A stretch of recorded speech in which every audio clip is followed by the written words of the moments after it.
Omukutu gwa AKTV Media Uganda nkwanirizaako nnyo muganda wange atugoberera. Weebale nnyo gy'otuusaako engalo sinza gaana kubeera nga nkwebaza gye twakomye olunaku olw'eggulo, gye twakeredde olunaku olwaleero ate ne wetuukidde essaawa zino mukwano gwange ampuliriza.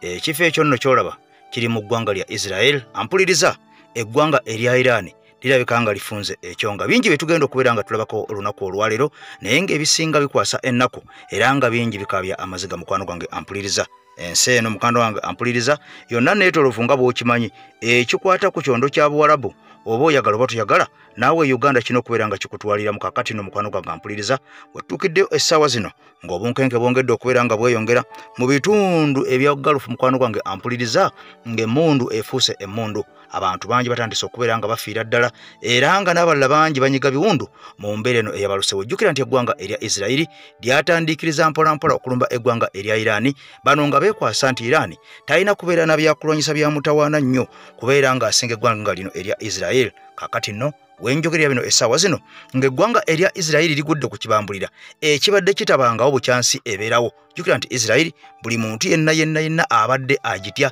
era nga bagamba nti Isirayiri jjukira nti eno yerimu n'abasajja bakafulu abayiya ebyokulwanyisa eby'omutawaana ennyo okubiyiyiza eggwanga erya Amerika. Era bw'otuuka mu maweesezo ag'enjawulo mu ggwanga erya Amerika, abasajja abasingayo okugattirira obwongo n'okuyiya ebintu by'enjawulo basajja bano ba Isirayiri oba bayite abajju. Kakati nno omusajja abakubye ekiro ekikeseza olunaku olwaleero n'ensi yonna webadde neeyanaamirira era nga wenjogerera essaawa zino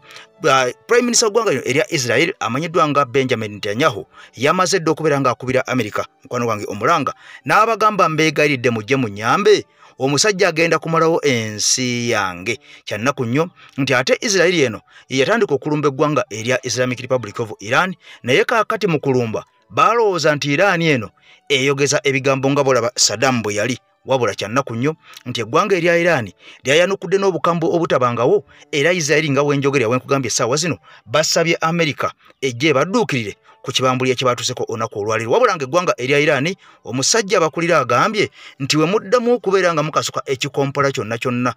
oba okukwata ennyonyi mugireete wano mu ggwanga erya Iran, kaakati kengenda okuddamu okubaanukula mujja kunyumizaako n'abaana n'abazzukulu. Jjukira nti eggwanga erya Israel libadde lijja lifutiza amawanga ag'enjawulo okuli eggwanga erya Palestine, baalikuba ne balisanjawo mu lwananagali Gaza, lyonna lifaanagana nga bolaba ekizimbe ekyo ekiri mu ggwanga erya Israel. Abantu batandise dda okubeera nga beekumamu ogutaaka mu ggwanga erya Israel. Jjukira nti bano omusajja ono bwe yakomawo Benjamin Netanyahu yasuubiza okubeera ng'akola obulumbaganyi ku mawanga ag'enjawulo, kaakati abantu ne beekalakaasa omusajja ono abe ng'avaako, wabula ono yalemerako naddala nga interests ze zikwatagana n'eggwanga erya Amerika. Kaakati no mu Pentagon abasajja bamaze dda okutuuza meeting enkambwe era tulindiridde ebigenda okubeera nga bivaayo, tugenda kubeera nga tubikuba mukwano gwange atugoberera. Jjukira nti bannayuganda bangi abawangalira amawanga nga Jordan yensonga lwaki mukwano gwange ampuliriza tukugamba ebigambo bino nti ffenna bitukwatako Qatar, Saudi, UAE, awo wonna bannayuganda bangi nnyo. Omusajja wa Islamic Republic of Iran yavuddeyo n'akakasa ensi n'agamba nti omuntu yenna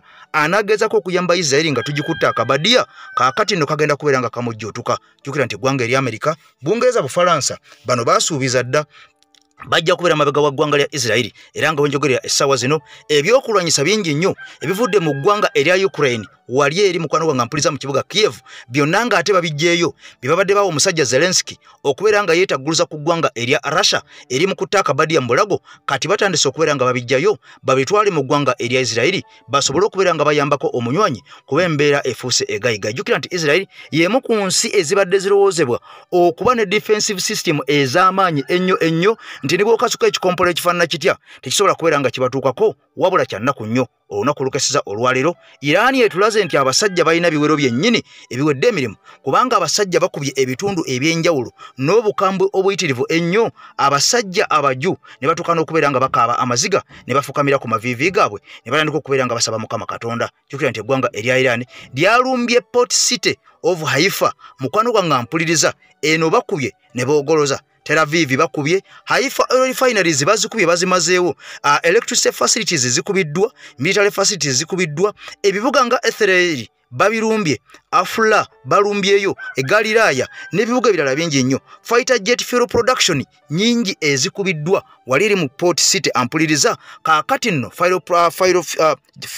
fighter jet fuel production ge mafuta g'ennyonyi we gasengejjerwa wennyini oba essengejjero erivaamu amafuta ag'ennyonyi kaakati nno bamaze okubeera nga lituntumuka muliro. Jjukira nti eggwanga erya Israeli lye lyasoose okubeera nga lirumba eggwanga erya Iran olunaku lwajjo emisana ne bakuba enzizi ez'amafuta ne bakuba amasanyalaze ne bakuba ebifo ebirimu nuclear kaakati abasajja ne bagamba tugenda kubaanukula bulungi nnyo wabula nga Israeli yakamala okubeera nga ekuba ebitundu ebyo yavuddeyo ne kakasa ensi eno nega nti abasajja tumaze okubeera nga tubasanyalaza era ebifo wonna ewabadde mizairo ez'omutawana ennyo tumaze okubeera nga tukubawo kaakati fetodide waffe katulatte tebalina bagenda kubeera nga bafuna amaanyi okuddamu okutuweereza ekikompola n'ekimu wabula kyannaku nnyo abasajja baanukudde n'obukambwe obutabangawo era kimaze okubeera nga kiteekebwa ku likodi tewali nsi ku nsi kuno yali erumbye Israeli ng'abasajja bano bwe baagirumbye mu kiro ekikeseza olunaku olwaleero ensi ewuniikiridde ensi eyanaamiridde negamba nti Israeli bujo gye tutenda okubanga ya mutawaana nnyo abasajja bagifuula batya obulere wabula jjukira nakugambye mu ntandikwa n'olunaku olw'eggulo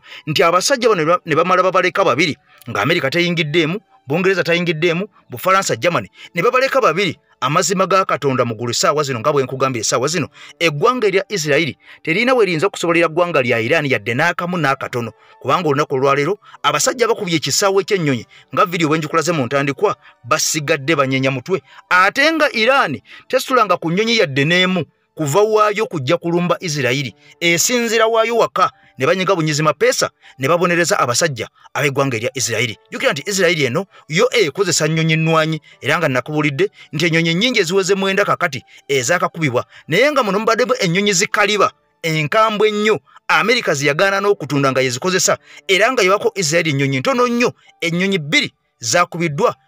ez'eggwanga erya Israeli naye nga zinkola ya Amerika. Kakati nno bino byonna byongedde okuteeka attention ku nsi kuno kubanga eggwanga erya Pakistan lyavuddeyo ne liga nti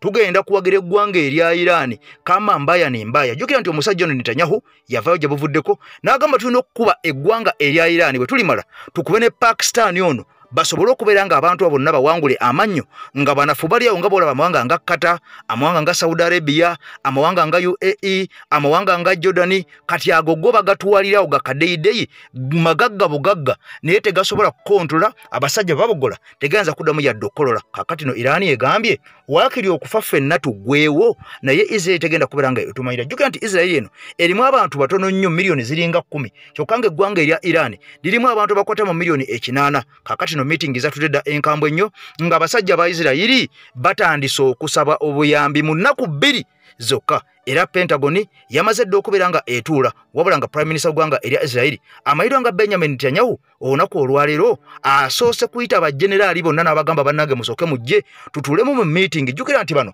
okulumba eggwanga erya Iran basooka kwesetinga bulungi nnyo eya defensive system zonna ne baziteekayo nga bakimanyi nti balumba eggwanga erya Iran lijja kuzza omuliro wabula kibabuuseeko nga Iran bwesindika ebikompola nga 300 ebikompola nga 108 byonna bikuba target ebitono nnyo bye bikwatibwa. Jjukira nti ebikompola bino oba missiles zino bwe bazisindika zijjirako ne drone kati drone eya defensive system zino zibonaabona okukwata drone kubanga drone zino mubeeramu n'ez'ekifere nga tesira kye zigenda kukola naye air defensive system bwe ziba nga ziri busy ku drone zino ez'ekiwaani wali missile nga ziyitawo nga zisesebbula enfo ekitabangawo kyannaku nnyo. Kati embeera eno mukwano gwange mpuliriza tubale tunokubeera nga tugitunulira olunaku olwaleero nze Eke Master atudde mayogawo omuzindalo okubeera nga nkutuusako ensonga eno emanyiddwa nga byantalo. Haji Abdu ye musajja omusomi weddwa gw'otambula naye jangu asomere effamile yo jangu asomere abantu bo mukwano gwange mpuliriza embeera ng'eno tusobole okubeera nga tugyewala oba nga tugivuunuka omusajja nga atukutteko mu dduwa. Nkugambye nti abali e Bulaaya ddala mmome nnyinnyini kaakati abali mu mbeera eyadduka mulina okwerwanako ennyo Mukama Katonda abeere nga bakwatirako. Nkugambye nti vidiyo sooka ogimpere ekigalo olwetwa baale ensi abantu bategeere kiki ekyalumbisiza eggwanga erya Israeli eggwanga erya Iran. Jjukira nti Israeli eno si yerumbye Iran yo nga yo wabula eggwanga erya Amerika lirina ebigendererwa ebyayo nga liyita mu Israeli kwe kulumba eggwanga lino erya Iran. Jjukira Amerika teyinza kulumba butereevu eggwanga lya Iran olwo eba ekoze ensobi era n'ensi eginenya naye nga ti Iran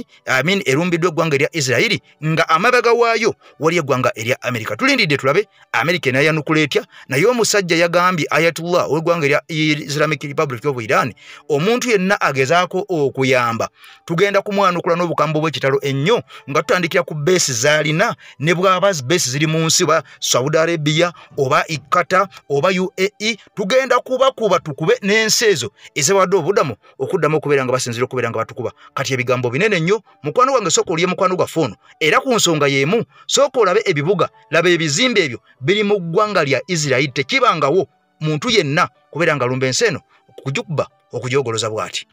Kituufu Isirayiri yalumbye Iran mu kiro ekyakeeseza eggulu limu era yayonoonye ebintu bingi nnyo. Ampuliriza njagala weegendereze. Iran Isirayiri mu kusindika emizinga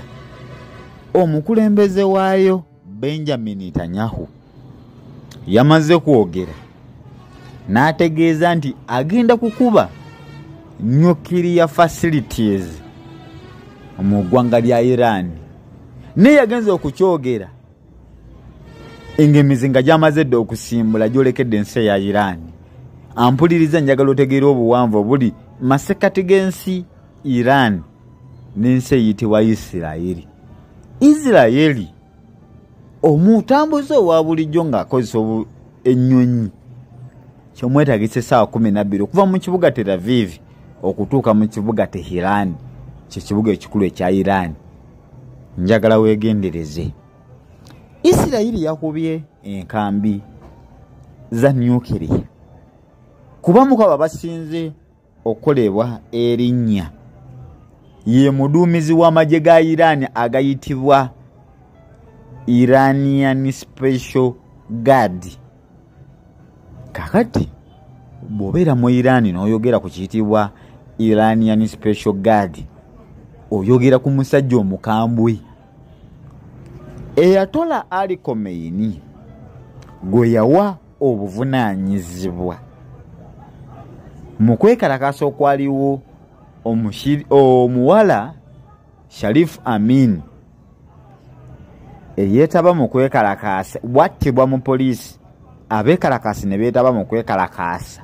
okwakasa mmeeme eyawa ebiragiro nti oba osubiddwa omutwe fuba okulaba nga tosubwa mugongo. Ayatollah Ali Khomeini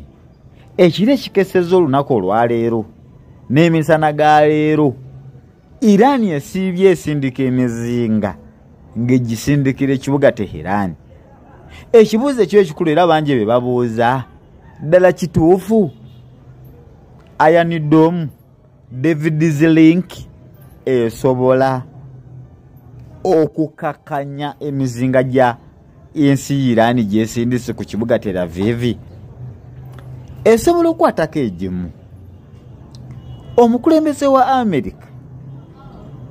Donald John Trump yakugambye olunaku lw'eggulu nti yakimanyaako nti Iran egenda kulumbibwa niti yakimanya ddi lwegenda kulumbibwa. Ndiki njagala otegeere nti Isirayiri ne America abo tobaawula be bamu balongo bannabansasaana. Isirayiri yasindise emizinga mu ggwanga lya Iran ne gikosa abantu bangi ne gyonoona ebintu bingi. Njagala ontegeere Isirayiri mu kusindika emizinga ng'esaanyaawo eringa etuukiriza ebigendererwa bya America ebyokufukamiza Iran ekulemberwa Ayatollah Ali Khomeini. Mu bintu byonna byenjagala otegeere bwampuliriza olunaku olwaleero mu mizinga Iran gye yasindise babadde banyiivu nnyo. Kakati nno Ayatollah Ali Khomeini ebigambo birungi si birungi tulina okubeera nga tusaba eggwanga erya Iran n'eggwanga erya Israel basobole okubeera nga bateeka wansi ebyokulwanyisa. Jjukira nti entambula z'ennyonyi nnyingi nnyo ezaataataganye era nga n'amafuta kakati essaawa zino gaamaze dde okubeera nga galinnya ku katale ak'ensi yonna olw'ensonga nti Iran amafuta gaayo agamu amakubo mwe gatambulira yamaze dde okubeera nga egaggala. Wabula bino byonna nga bigenda mu maaso, Benjamin Netanyahu Prime Minister w'eggwanga erya Israel taliimu mu ggwanga erya Israel. Ono yadduka dda era ng'asinziira mu ggwanga erya Belgium mu kibuga Athens eba gite Buyonaani Greece. Ali mu Greece mu kibuga Athens ono gye yaddukira. Kaakati nno bino byonna bigenda mu maaso, abiraba ku ntimbe, abiraba ku screen, naye nga bino byonna byali bipange bulungi nnyo okubeera nga bw'amala okubeera nga alumba asobole okubeera nga yesolosa eggwanga erya Athens, ekibuga Athens ekya Greece. Amawulire agamaze okubeera nga gafuluma mu ggwanga erya Israel essaawa zino galaga nti omusajja abadde akulira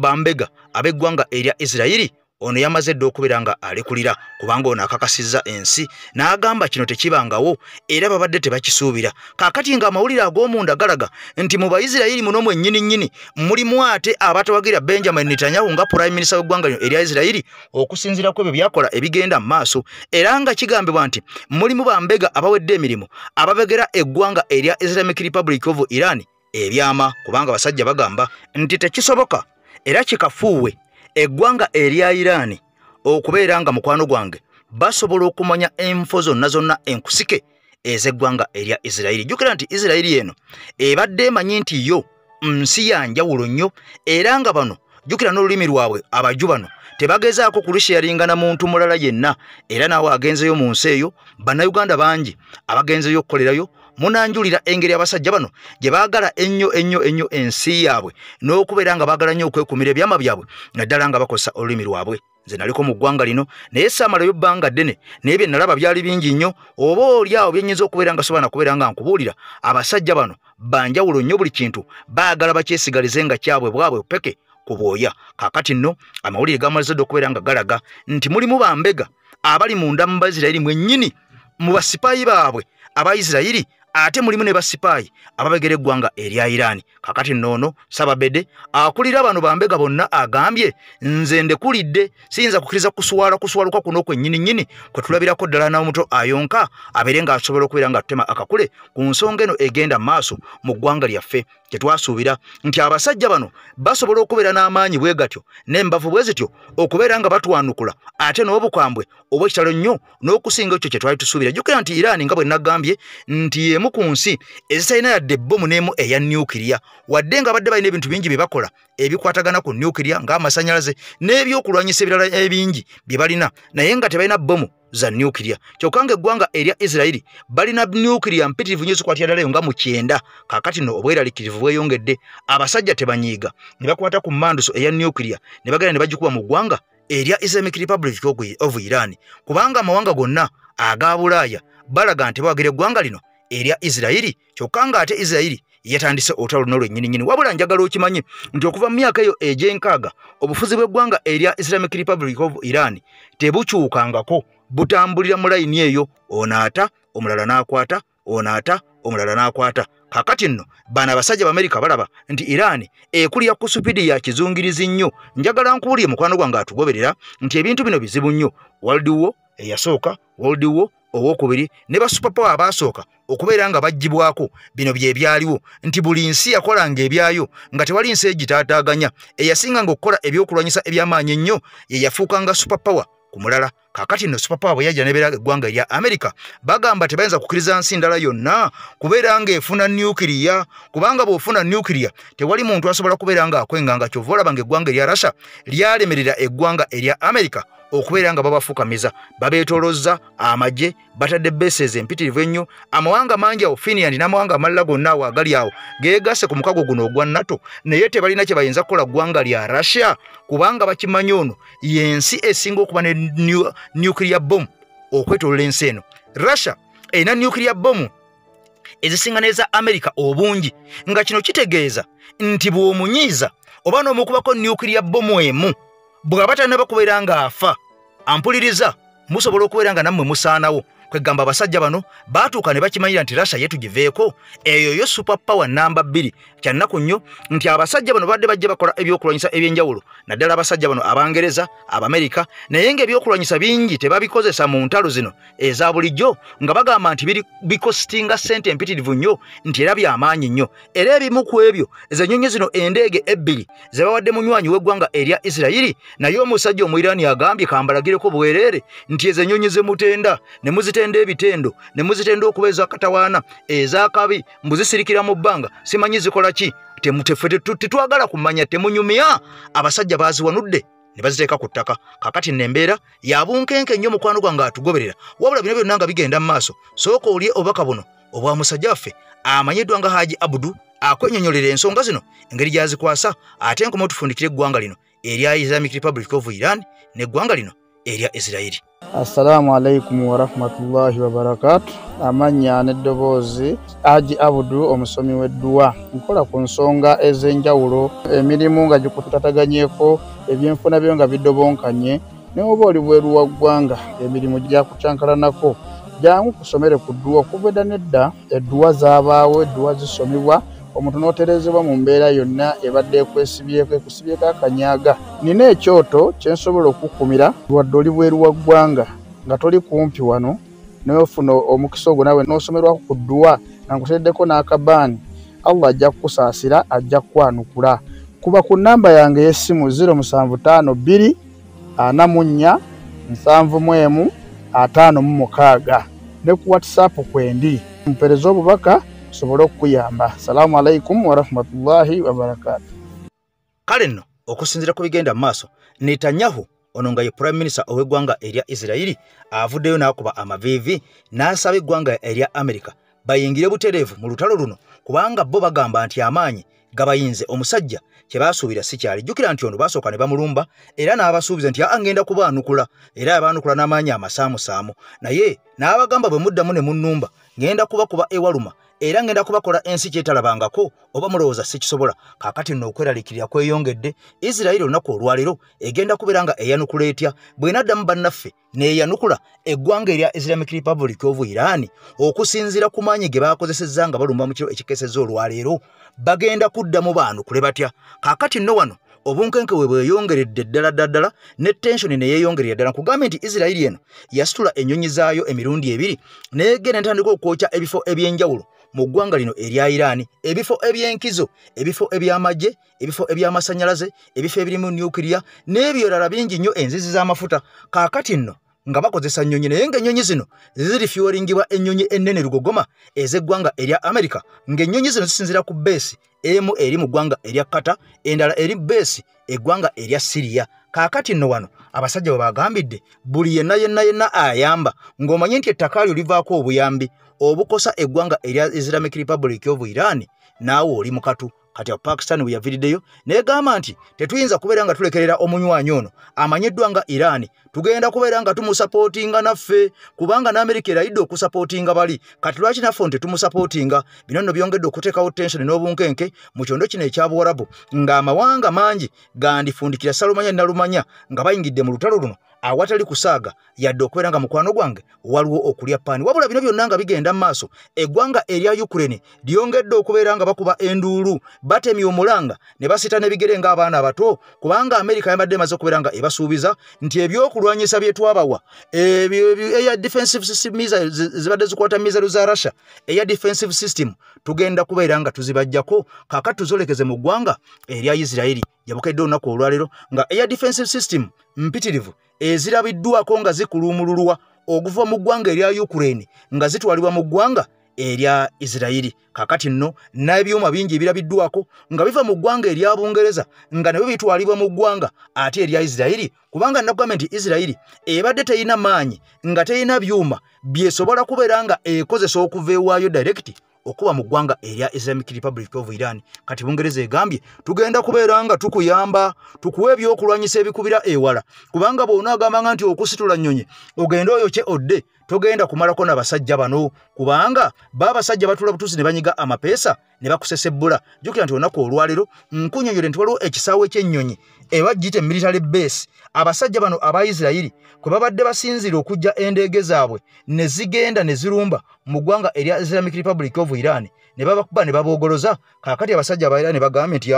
bwe banga Port of Haifa yebawaga okubeera nga musinziiraawo okubeera nga mututulugunya n'okutta abantu baffe batalina musango katugikube tugisaanyeewo newe njogera essaawa zino abasajja bagamba bakafulu nti ekikka okuva ekiro ssaawa 5 n'eddakiika 15 ebizuka bwe byatandikidde okubeera nga bigwa kakati n'essaawa zino ekikka kikyakwatiridde mu bwengula bw'eggwanga erya Israeli wabula obweralikivu bwongedde okubeera nga bujja mu bannassaayansi naddala bakwasaganya obutonde bw'ensi bagambye batandise okulaba obubonero obulaga omukka ogw'obutwa obwolekedde okubeera nga bulabwako mu ggwanga erya Islamic Republic of Iran n'eggwanga erya Israeli kubanga bino byonna ekibireese abasajja batandise okubeera nga bakuba ebifo ebyenkizo ebirimu nuclear wabula kyannaku nnyo era abasajja aba Islamic Republic of Iran bagambye bwe muna tugitigenya ennyo tugenda kuba ebifo ebirimu bomu zammwe eza nuclear kakati nno kino kyongedde okubeera nga kitisiza ddala eggwanga erya Israeli ne bagamba eggwanga erya Amerika nti taata tufukamidde jangu otuyambe wadde ffe twatankula olutalo twali tumanya abasajja tubasobola abasajja nga tebanatukola kyajabu jangu otutaase jjukira nnaku nnyonnyodde nti Republic of Iran erina bambega bayitirivu nnyo abaviiddeko ne ssaabambega ow'eggwanga erya Israeli okubeera nga alekulira emirimu era omusajja ono takwatagana bulungi ne mukama we Benjamin Netanyahu kubanga bangi abantu mu Israeli tebaayagala lutalo luno naye nga Netanyahu agamba olutalo lulina okubeera nga lubeerawo olwo Israeli esobole okubeera nga esajjakula nga mu kitundu awo tewali agikuba ku mukono nga kasita eyogera ng'amawanga gonna gasirika ng'amawanga gonna gavunnama wabula waliwo obweraliikirivu buli nti omusajja owa Israeli amaze okubeera nga akizuula nti yandibanga kabwa katono kaboggolera mpologoma eya Iran era ne wabawo obweraliikirivu nti Israeli eno esobola okukozesa olukujjukujju neekuba emu ku base ez'eggwanga erya Amerika bagambe nti eggwanga erya Iran lyerizikubye jjukira nti Iran yagambye ejja kuba base zonna ezeetoloddaawo kasita Amerika egeza neyingira mu lutalo kakati kandiba akakodyo nga Israeli eraba eremereddwa neekwatako ku nnyonyi zaayo ezimu neegenda neekuba Abamerika oba Amerika yennyini okujja okwekubira besi yaayo bwemala okugikuba nega nti amulaba Iran yesoose okutusokonkereza olwo Amerika nengira butereevu mu lutalo wabula nga gamawulire gakakasizza nti eggwanga erya Israeli amazima gennyini tebasobola kubeera nga bamalako n'omusajja ono ow'eggwanga erya Iran bwe basigala wanu bajja kwekuba era ekisinga okubeera nga kimalamu amaanyi Israeli eno erina abantu batono nnyo naye bangi bali mu zibbankazi wansi gye bewogomera zibbomu ekyebuuzibwa bano bagenda kumalayo bbanga ki era ebbanga eyo wansi gye bali ani agenda okubeera nga abawa obuyambi ye abaffe mu bbanka zino eziri wansi watya ng'omusajja atagetinzeko ekifo kimu jjukira nti bbanka zino zizimbibwa mu nsi zino ezikuze nga zeeyawudde mu bitundu ebiriraanye nnyo ebyokulwanyisa eby'amaanyi naye jjukira nti abasajja bano nababa batagetinga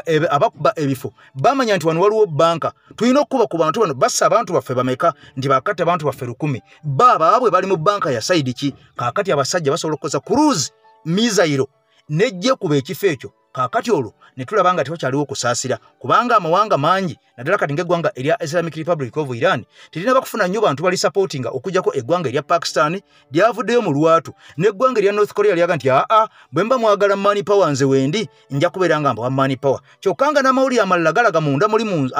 amekusifu gagamba nti Russia eno yandibanga nayo eri mabega w'eggwanga lino erya Islamic Republic of Iran naye nga tebaagala kulaga nsi nti olutalo luno balulimu nga bw'olaba Amerika bwe yavuddeyo neerangirira bingi byogenda okubeera nga otegeera wabula ekisinga obukulu kubeera nga twesabira bannayuganda bali mu bitundu ebyo mwabalabye ab'e Jordan nga batandise okubeera nga balajana nga batandise okubeera nga bakuba enduulu nga beekaabira nga bagamba tufudde kino kye tulaba tetukirabangako kubanga cruise missile zino nga bw'oziraba waggulu awo ziyitira ddala mu bwengula bw'eggwanga erya Jordan kaakati nno era abasajja bano aba Israeli babadde basabye Jordan n'amawanga nga UAE amawanga nga Qatar Saudi Arabia mbu bonna baveyo beegatte balumbe omusajja ono bamukube mbu kubanga yafuuse ettabbu mu kitundu kino kyokka bano abasajja bakyafuuse kyesirikidde era nga bo kye balwanyisa ddala eggwanga erya Saudi Arabia bagambye baagala nteeseganya tebaagala gatta maanyi ate kuba muntu oli kuba talina kye yali abakoze yadde okubasoozaako yadde okubavuma kaakati nno Amerika yakkiriza nti bagenda kulwana okulaba nga bagenda mu nteeseganya naye kyannaku ennaku nnyo bw'ebeera nga Amerika eyogadde bwetyo nti bagenda genda mu nteeseganya bazikake abantu bano bateese baleme kyoga mu bulago abaffe ki ekiviirako Amerika ate okusalawo okukwata ennyonyi zayo endeege okuziwa abasajja bano Abayisirayiri ate bazirumbise eggwanga erya Iran bwe kiba nga abantu bano baagala nteeseganya nga kino kitegeeza nti Amerika yeeri emabega wa bino byonna ebigenda mu maaso lwakubanga yo tesobola kubeera nga eraga bakozesa Isirayiri bannansi b'ensi eno okubeera nga bafa n'ebintu byabwe okubeera nga bidda emabega. Jjukira nti Isirayiri ebadde ekonomi yayo ennaku zino etagalatagalamu nga si yeyimiridde obulungi ennyo kakati bagigasseeko olutalo ebintu bingi bigenda okwonooneka emirimu tigikyagenda mu maaso abantu tebakyakola beekukumye bwekukumi olwo nga kino kiba kyongera okubeera nga kikakasa ensi nti Isirayiri bw'etaalinnye waggulu wabula ejja kukkirira wansi wabula bw'onoolaba eggwanga erya Bungereza Amerika Bufalansa nga beegasse butereevu mu mutalo luno eggwanga erya Iran bajja kuliwangula naye ng'ekisinga obukulu bano abasajja kye bafa kwe kujjako obukulembeze obwa Ayatollah mu ggwanga lino erya Islamic Republic of Iran kubanga ono omusajja tawabulwa tateesa ye akola bibye nga muntu tanonooza muntu yenna kakati abantu bonna kibalumya omutwe ne baga nti tetuyinza kumukkiriza tujjeko obukulembeze buno tusobole okubeera nga tuteekayo abakulembeze be tunasobola okubeera nga tukontola ne bakkiriza bukkiriza nga tukuba nti olinze Eke Master tujja kukomawo eddako.